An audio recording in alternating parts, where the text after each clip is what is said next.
The increased use of digital technologies in classrooms many decades ago led to the notion of the digital divide, but the concept has been a moving target. At first, the digital divide was often described as the lack of parity between those students or schools that had access to computing devices and internet connections, and those that did not or had limited access. As many schools and districts across the country have been able to increase access to high-speed internet connections and a range of digital computing devices for students and teachers, divides still exist, but they might look different.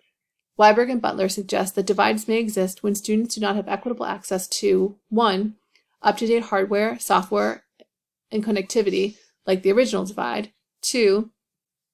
Using and creating meaningful, culturally responsive content of high quality. 3. Educators who know how to use digital resources to support learning effectively. And 3. Leaders with a vision who support effective technology integration. The concept of equitable versus equal is an important one because not all learners are the same, and neither are all teachers.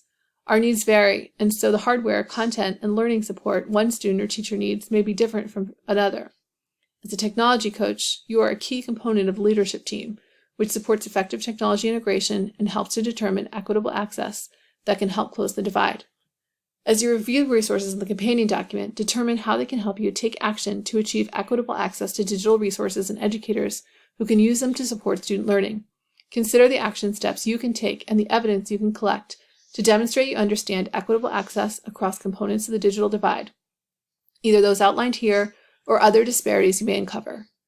Many of these resources and their associated tasks can be found in the FCPS on SBITS Toolkit. The toolkit is too extensive to complete in about an hour, but you may want to refer to it for additional resources or tasks to meet your learning goals and demonstrate this standard.